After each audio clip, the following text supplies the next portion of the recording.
सभी को नमस्कार।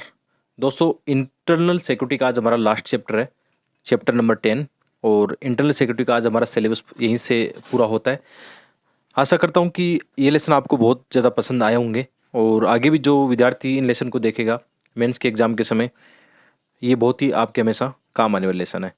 जैसे आगे हम क्या पढ़ाएं, तो एक तो आप कमेंट करके बताना कि हम आगे क्या पढ़ाएं, मतलब कौन सा टॉपिक लें।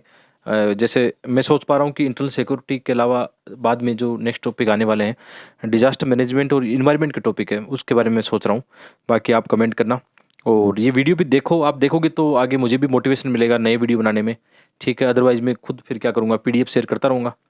आपको पीडीएफ से पढ़ना होगा फिर, लेकिन देखना होगा आपको, तभी तो ये वीडियो बनेंगे फिर, ठीक है। लाइक शेयर करते रहो, अपने दोस्तों के साथ शेयर करा करो यार। थोड़ी जिम्मेदारी आप भी लिया करो कि थोड़ी सी मदद आप भी कर सकते हो अपने दोस्तों के साथ शेयर करके, चैनल को सब्सक्राइब करा के, वीडियो को लाइक करा के, ठीक है। तो आज का जो हमारा टॉपिक है, लास्ट टॉपिक है, इसमें क्या लिखा है, various security forces and agencies and there mandate, ठीक है। विभिन्न सुरक्षा बल व संस्थाएं और उनका अधिशेष क्या है। यहाँ से वैसे यूपीएससी में बहुत ही कम क्वेश्चन देखने को मिले हैं और आगे भी संभावना कम ही रहेगी, क्योंकि आप ये जानते हो कि जैसे विभिन्न प्रकार की जो सिक्योरिटी फोर्सेज होती है या एजेंसीज होती है, यदि उनमें से कोई चीज़ें चर्चा में रहती है तभी क्वेश्चन बनेगा। तो आपका क्या काम है, स्टैटिक पार्ट से बहुत ही कम संभावना है कि जो मैं पढ़ा रहा हूँ वहाँ से क्वेश्चन आने वाले हैं। केवल स्टैटिक पार्ट से ये ध्यान रखना है कि कौन सी चीज़ें कहाँ पर, इतना आपको पता होना चाहिए कि कौन सी एजेंसी कहाँ काम करती है। लेकिन इस चैप्टर से एक चीज़ आपके लिए अच्छी होगी, जैसे आप इंटरनल सिक्योरिटी में कहीं भी समाधान बता रहे हो तो यहाँ पे इतनी ज़्यादा संस्थाएं और एजेंसी का हम नाम अभी देखने वाले हैं, उनका आप इस्तेमाल कर सकते हो, यूज ले सकते हो अपनी आंसर राइटिंग में, ठीक है। तो क्वेश्चन कैसे आएंगे, मैं पहले बोल रहा हूँ, दोबारा से रिक्वेस्ट कर रहा हूँ कि इसमें क्वेश्चन कैसे आएंगे। उसमें क्वेश्चन आएंगे यदि करंट अफेयर में इससे जुड़ा हुआ कोई टॉपिक चर्चा में रहा हो। जैसे एक बार जो एनआईए एक्ट है, इसमें संशोधन हुआ था, इसको लेकर चर्चा में रहा था। तो जो ये भी सिक्योरिटी एजेंसीज है एक तरह से, तो एजेंसीज का क्वेश्चन कैसे आया कि करंट अफेयर में चर्चा में रहा था। जैसे अभी आप न्यूज़पेपर पढ़ते हो, 2-3 दिन से पढ़ रहे हो, तो जो prevention of money laundering act है कि अभी सुप्रीम कोर्ट ने हाल ही का कोई डिसीजन आया है, उसको लेकर चर्चा में रहा है। तो इस बार की मेंस में या नेक्स्ट ईयर की मेंस में ये एक्ट पक्का आने वाला है। क्वेश्चन इससे जोड़ के आएगा, इंटरनल सिक्योरिटी को इसके साथ, मनी लॉन्ड्रिंग के साथ जोड़ के पूछा जाएगा। तो बार बार ये बोलूंगा कि पेपर 2 और 3 है ना, आपका पूरा डिपेंड करता है करंट अफेयर पे, 70-80% डिपेंड करता है करंट अफेयर पे। तो आप इसको अच्छे से करते चलो और न्यूज़पेपर आप ढंग से पढ़ो यार। मतलब न्यूज़पेपर आपके लिए कह रहा हूँ कि इतना ज़्यादा कंटेंट दे देगा, इसकी भरपाई कोई नहीं कर पाएगा। ना तो कोचिंग का नोट्स आपकी भरपाई कर पाता है, ना मतलब आप चाहे किसी मैगजीन को पढ़ो। सबसे इंपॉर्टेंट होता है डेली न्यूज़पेपर से नोट्स बनाना और खुद को एनालिसिस करना, उसके साथ पढ़ना, ठीक है। आगे बढ़ते हैं। तो एक क्वेश्चन इस टॉपिक से इतने सालों में आया अभी तक, तो हम मान सकते हैं इससे कम क्वेश्चन आएंगे, लेकिन आ सकता है, तो हमें तैयार रहना है। यानी करंट अफेयर में इससे जुड़ा कोई टॉपिक चर्चा में रहता है, कोई विधेयक, अधिनियम, कानून जो भी चर्चा में रहता है, उसको ध्यान में रखना है। क्वेश्चन कैसा है कि भारत सरकार ने हाल ही में विधि विरुद्ध क्रियाकलाप निवारण अधिनियम 1967 और एनआईए एक्ट के संशोधन के द्वारा आतंकवाद रोधी कानूनों को मजबूत कर दिया है। मानवाधिकार संगठनों द्वारा विधि विरुद्ध क्रियाकलाप निवारण अधिनियम का विरोध करने के विस्तार और कारणों पर चर्चा करते समय वर्तमान सुरक्षा परिवेश के संदर्भ में परिवर्तनों का विश्लेषण कीजिए, ठीक है। मतलब वो इस साल चर्चा में रहा था जब ये क्वेश्चन 2019, क्या क्या चीज़ें शामिल है और हमें पढ़ना चाहिए, उस टॉपिक की बात करते हैं। जैसे हम सबसे पहले भारत की राष्ट्रीय सुरक्षा की जो आर्किटेक्चर उसकी बात करें, तो सबसे ऊपर मतलब इसमें क्या होता है, जैसे आप जानते हो केंद्रीय सुरक्षा समिति जो है, ये इसमें सबसे ऊपर है, राष्ट्रीय सुरक्षा में सर्वोच्च निकाय है। और इसमें सबसे ऊपर जैसे पीएम इनके अध्यक्ष होते हैं, और अन्य सदस्य की बात करें, रक्षा, विदेश और गृह और वित्त मंत्री इसमें शामिल होते हैं। तो ये आप कभी ऐसा क्वेश्चन आए कोई, तो उसमें आप बता सकते हो कि हमारी जो सुरक्षा है, राष्ट्रीय सुरक्षा, उसमें सबसे ऊपर जो समिति है, केंद्रीय सुरक्षा समिति है, इसकी बात कर सकते हो। इसके अलावा इसका काम क्या है, राजनीतिक और राष्ट्रीय सुरक्षा हेतु जिम्मेदार है। जो भी रणनीति बनानी होती है, जो भी नीति बनानी होती है या उस पर चर्चा करनी होती है, तो इस समिति के द्वारा किया जाता है, ठीक है। और आगे इसमें प्रमुख एक और संस्था है, राष्ट्रीय सुरक्षा परिषद, ठीक है। राष्ट्रीय सुरक्षा परिषद की स्थापना 1998 में होती है। तो ऐसे क्वेश्चन तो डायरेक्ट नहीं आएंगे, चिंता मत करना, लेकिन आपको थोड़ा बहुत पता होगा तो आप आंसर में इनको कोट कर सकते हो, एग्जाम्पल के रूप में बता सकते हो, जहाँ पे भी मौका मिलेगा, ठीक है। तो राष्ट्रीय सुरक्षा परिषद इस हमारी जो शीर्ष ये कार्यकारी निकाय है, और राष्ट्रीय सुरक्षा व रणनीतिक हितों से संबंधित पीएम संबंधित है, यहाँ पे थोड़ा सा देखना, संबंधित प्रधानमंत्री कार्यालय को सलाह देने का काम करता है। यहाँ से प्री में क्वेश्चन जरूर आ सकते हैं कि कौन सी संस्था कैसे काम करती है, प्री में डायरेक्ट क्वेश्चन आ सकते हैं। इसके अलावा जैसे इंटेलिजेंस ब्यूरो, इसका काम क्या है कि जैसे 1947 में इसकी स्थापना होती है, गृह मंत्रालय के अधीन काम करती है, और देश की जो आंतरिक सुरक्षा है और खुफिया संगठन के रूप में ये कार्य करती है। सूचनाओं को, इन्फॉर्मेशन को जुटाना, इंटेलिजेंस साझा करना, अन्य एजेंसियों के साथ में इसका प्रमुख कार्य है। ठीक है। और मुख्य कार्य आतंकवादी संगठनों की जानकारी जुटाना, काउंटर इंटेलिजेंस यानी दूसरे देशों की जो एजेंसी है हमारे देश के खिलाफ काम करती है तो उसके खिलाफ काउंटर इंटेलिजेंस के रूप में काम करना, सीमावर्ती जो आसूचना संग्रहण है ये इसका प्रमुख कार्य है। ठीक है। तो ये छोटे छोटी चीज़ें आपको थोड़ा बहुत पता होगा तो प्री के अंदर तो आपके ये संगठन काम आते हैं। जितने भी ऑर्गेनाइजेशन हम पढ़ रहे हैं प्री के अंदर तो कितने क्वेश्चन आए यहाँ से कम से कम ये चैप्टर आपके प्री में काम आ जाएगा। ठीक है।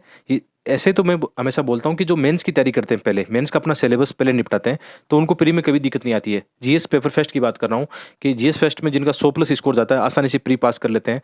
ठीक है। सीसेट में इतनी दिक्कत नहीं हो तो वो ऐसे एस्पिरेंट ज़्यादा होते हैं जिन्होंने मेंस अच्छा खासा कवर कर लिया है। जैसे अब अभी हम इंटरनल सिक्योरिटी पढ़ रहे हैं तो यहाँ से भी प्री के अंदर बहुत सारे ऐसे ऑर्गेनाइजेशन क्वेश्चन पूछे जा सकते हैं। आगे है राष्ट्रीय अन्वेषण अभिकरण एनआईए, नेशनल इन्वेस्टिगेशन एजेंसी, स्थापना 2008। ठीक है। आतंकरोधी कार्यबल है और केंद्रीय आतंकवाद कानून प्रवर्तन एजेंसी इसको कह सकते हैं। मुख्य कार्य जैसे आतंकवाद से जुड़े हुए जितने भी अपराध हैं उनकी जांच करना, उनका मुकदमा चलाना, आतंकवाद से संबंधित सूचनाएं जुटाना। जैसे हाल ही में इसमें क्या किया गया है, जैसे संशोधन किया गया था जो 2019 की बात थी उसमें चर्चा में रहा था तो इसमें साइबर आतंकवाद, जाली मुद्रा, विस्फोटक पदार्थ, मानव दुर्व्यापार आदि चीज़ें इसमें शामिल कर दी गई क्योंकि इनका संबंध हमने पहले भी पढ़ा था कि संगठित अपराध और आतंकवादियों का आपस में संबंध होता है। ये कड़ी से जुड़े रहते हैं। जब तक सारी जितनी भी कड़ियाँ आपस में इनकी जांच नहीं करते हैं, इनके बारे में पता नहीं लगता, तब तक हम एक समस्या का समाधान नहीं कर सकते हैं। इसलिए फिर एनआईए को इनसे संबंधित और पावर दिया गया है। ठीक है।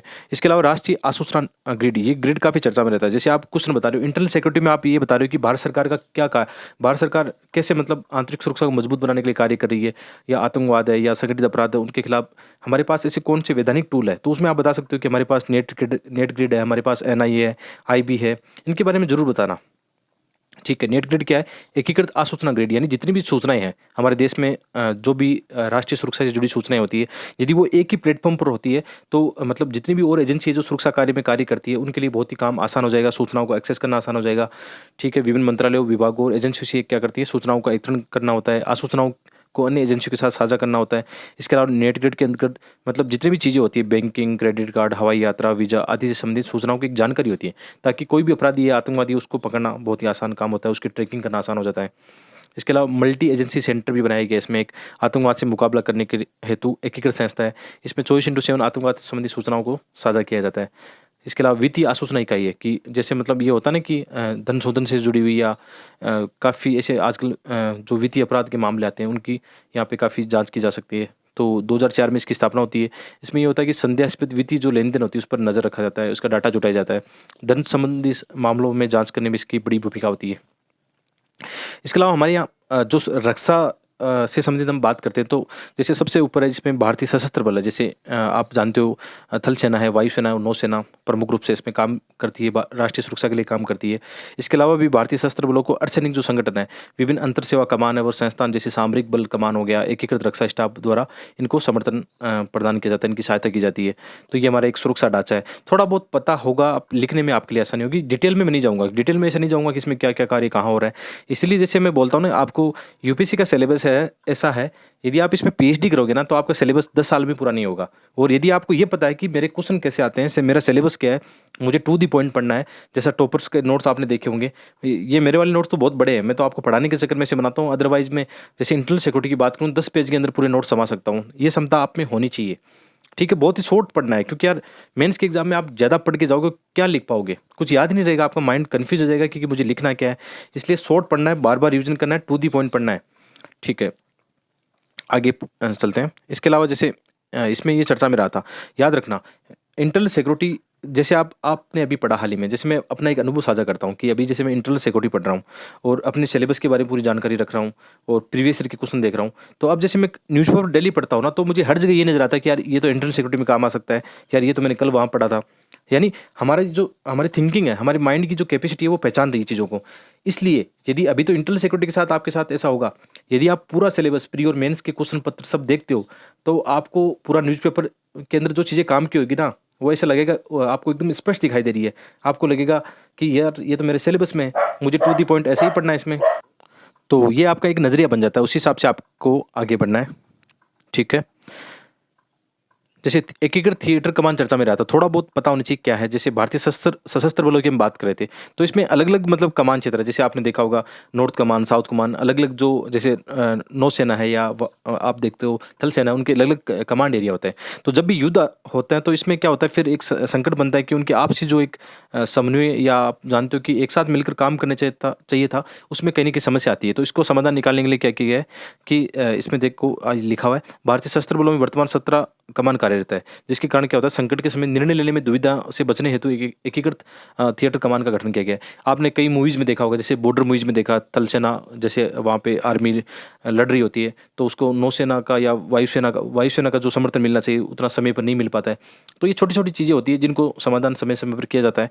ठीक है, एक एकीकृत थिएटर कमान एकल कमांडर के अधीन सुरक्षा सरोकार वाले भौगोलिक युद्ध क्षेत्रों हेतु 3 सेवाओं की एकीकृत कमान की परिकल्पना करता है। सिंपल सी बात है कि जैसे एकीकृत थिएटर कमान बनाया गया, तो उसमें जो तीनों सेनाएं आ जाएगी एक साथ में, उनको एकीकृत उनका कर दिया जाता है, ताकि क्या होगा, जब भी ऐसी घटना होगी तो उनको डिसीजन लेने में आसानी हो जाएगी और आपसी जो भी समन्वय की भावना बनती है, ताकि इन समस्याओं से हम मुकाबला कर पाएँ। तो इसमें क्या होगा, संयुक्त में सभी तीनों बलों को एक साथ जोड़ने का इसमें प्रयास किया गया एक ही स्थान पर। शत्रु के विरुद्ध प्रभावशीलता और दक्षता इसमें होगी निश्चित रूप से। निर्णय प्रक्रिया में तेजी और संसाधनों का इष्टतम उपयोग संभव है। तो एकीकृत थिएटर कमान ये है। बाकी कुछ समझ रहा हूँ तो गूगल या यूट्यूब पर कर लिया करो, ठीक है, कुछ जो भी चीज़ें समझ में आती है। इसके अलावा जैसे कुछ यहाँ पे केंद्रीय सशस्त्र पुलिस बल भी है, जिनके बारे में कभी क्वेश्चन, वैसे बहुत ही कम है संभावना है कि यहाँ से क्वेश्चन आएगा, ठीक है, लेकिन कुछ चर्चा में रहता है, तो आप ध्यान रखना इसका। तो गृह मंत्रालय के प्रशासनिक नियंत्रण की यदि बात करें तो यहाँ पे भारत के 7 केंद्रीय सशस्त्र बल पुलिस बल इसमें कार्य करते हैं, ठीक है। और इनमें जैसे प्रमुख रूप से हम देखें, जैसे सीआरपीएफ है, सीआरपीएफ का मुख्य मकसद क्या है, आंतरिक सुरक्षा उग्रवाद से निपटना है। इसके अलावा जैसे केंद्रीय औद्योगिक सुरक्षा बल है, इसका मुख्य उद्देश्य जो हमारे जो पीएसयू कंपनियां हैं या सार्वजनिक उपक्रम स्थलों की, हवाई अड्डों की या मेट्रो की, इनकी सुरक्षा करना है। इसके अलावा राष्ट्रीय सुरक्षा गार्ड, इसका मुख्य उद्देश्य आतंकवाद रोधी बल के रूप में। और सीमा सुरक्षा बल बीएसएफ की बात करें तो शांति काल में जैसे बीएसएफ का पाक और बांग्लादेश की जो सीमा है उसकी सुरक्षा का जिम्मा होता है। अब बीएसएफ के द्वारा आप जानते हो कि जैसे मानव जैसे ह्यूमन ट्रैफिकिंग होती है, इलीगल जो इसके अलावा बहुत सारी चीज़ें होती है, जैसे तस्करी की जो समस्या आती है, ड्रग्स की समस्या आती है, तो बॉर्डर सुरक्षा में इनका बड़ा एक रोल होता है, ठीक है, पाकिस्तान और बांग्लादेश की सीमा पे थोड़ा बहुत पता होना चाहिए, ज़्यादा डिटेल में यहाँ पे नहीं जाना है। इसके अलावा जैसे आईटीबीपी हमने पहले भी पढ़ा था, भारत चीन सीमा में भारत चीन की सुरक्षा में काम आती है, या सुरक्षा फेरी कह सकते हो आप। वहाँ पे भी जो भी घटनाएं होती है, चाहे तस्करी की समस्या हो या जो भी घटनाएं होती है, उनको रोकने का कार्य इनका होता है, ठीक है। सशस्त्र सीमा बल एसएसबी जो है भारत नेपाल और भारत भूटान की सीमा पे मतलब सीमा सुरक्षा करते हैं। असम राइफल भारत म्यांमार और उत्तर पूर्वी राज्यों में जो उग्रवादी घटनाएं होती है उनको रोकने में योगदान देती है। ये केंद्रीय अर्धसैनिक बल है, बाकी जैसे पुलिस बल है, ये केंद्रीय अर्धसैनिक बल है, ठीक है। इनके अंतर वगैरह आप देख लेना, ज़्यादा डिटेल में यहाँ पे जाना मतलब ठीक नहीं रहेगा। तो ऐसे करके क्या हुआ, हमारा इंटरनल सिक्योरिटी का आज चैप्टर यहाँ पे समाप्त होते हैं। 10 चैप्टर में हमने ये पढ़ने की कोशिश की, टू दी पॉइंट सिलेबस को यहाँ पे कोशिश की कि हम पूरा करें, और ये लेसन निश्चित रूप से आपको पसंद आएंगे। और 1-2 दिन में मैं पूरी पीडीएफ आपको, सिंगल पीडीएफ जो 10 चैप्टर की सिंगल पीडीएफ है, आपको हमारे टेलीग्राम चैनल पर मिल जाएगी, ठीक है। एक साथ आप उसको रखना, या चाहो तो फोटोकॉपी उसकी निकलवा सकते हो। आपको इसमें एक्स्ट्रा एफर्ट लगाने की आवश्यकता मेरे हिसाब से नहीं है। यदि जैसे आप इन नोट्स को पढ़ते हो, वीडियो को देखते हो, उसके बाद में किसी कोचिंग के नोट्स या कोई बुक पढ़ोगे तो आपको समझ में आ जाएगा कि मुझे आवश्यकता नहीं है, ठीक है। तो ये ऐसा करना, बाकी और भी लेसन लाएंगे, कोशिश करूँगा कल 1-2 लेसन इस पे इंटरनल सिक्योरिटी के, अब आंसर राइटिंग पे काम करें, ताकि आपका सब कुछ काम एक साथ ही हो जाए, एक्स्ट्रा आपको एफर्ट नहीं लगाना पड़े। तो हम 4-5 क्वेश्चन की थोड़ी सी आंसर राइटिंग यहाँ पे कर लेंगे। इंटरनल सिक्योरिटी के 4-5 क्वेश्चन को लेकर कुछ आंसर राइटिंग कल एक वीडियो लाता हूँ या परसों लाता हूँ, ठीक है, कोशिश करेंगे। और आपसे मिलते हैं अगले नेक्स्ट टॉपिक पर, देखते हैं कि अभी डिसाइड नहीं हुआ क्या पढ़ते हैं, डिजास्टर मैनेजमेंट या कुछ ना कुछ, कोई ना कोई टॉपिक जरूर लेके आएंगे। लेकिन आप लोगों का इसमें सहयोग चाहिए होगा यार, ठीक है, आप लोगों का प्यार चाहिए होगा। यदि वीडियो देखते हो, शेयर करते हो, तो ही मैं आगे लेसन कंटिन्यू करूँगा, ठीक है। बहुत बहुत धन्यवाद।